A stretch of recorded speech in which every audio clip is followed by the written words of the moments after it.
On va prendre les choses à l'envers, Manuel Bompard. Comment est-ce qu'il pourrait faire pour réussir à vous faire participer à quelques signatures ou votes de textes de loi je crains que ce soit précisément impossible, puisque le résultat des élections législatives ne donne à personne de majorité pour gouverner. C'est pourquoi je disais, vous pouvez pas seulement considérer qu'on passe à autre chose, maintenant on rentre dans les affaires, etc., sans réaction à la hauteur de la crise qui est le résultat de l'élection législative d'hier. C'est-à-dire qu'il faut un profond changement institutionnel. On va pas continuer comme ça avec une 5e République où vous avez un président qui est élu au 2e tour par défaut, qui ensuite a pas de majorité à l'élection législative, et puis avec des taux de participation de 50%, c'est-à-dire une personne sur 2 qui se déplace pas. Donc si le président de la République veut être à la hauteur et entendre le message qui s'est exprimé hier dans les urnes, il faut tout changer. Et donc pas commencer... Il faut tout changer. Mais clairement, il faut tout changer.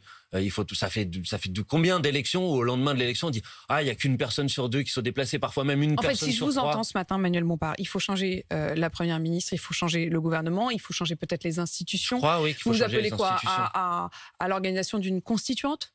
Clairement, ça c'est le point qu'on a défendu dans cette élection. Et s'ils ne le font pas, de toute façon, vous bloquerez la situation et à un tel point qu'il sera contraint de le faire. Je comprends, mais je veux dire, moi, mon projet, c'est pas de bloquer quoi que ce soit.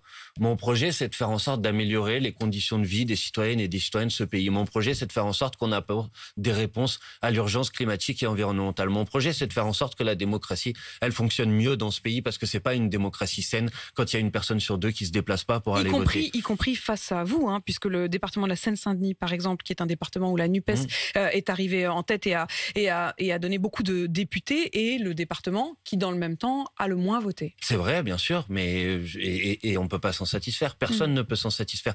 Donc vous voyez bien que le sujet, c'est pas de retourner à des petites combinaisons. Et donc moi, mon sujet, c'est pas de bloquer ou de ne pas bloquer. C'est pas ça mon problème. Mon sujet, c'est comment on améliore la situation. Et donc on prendra nos décisions, on choisira nos votes pour essayer de défendre l'intérêt des Françaises et des Français, pas des intérêts partisans ou des problèmes de combinaison politicienne. C'est pas le sujet.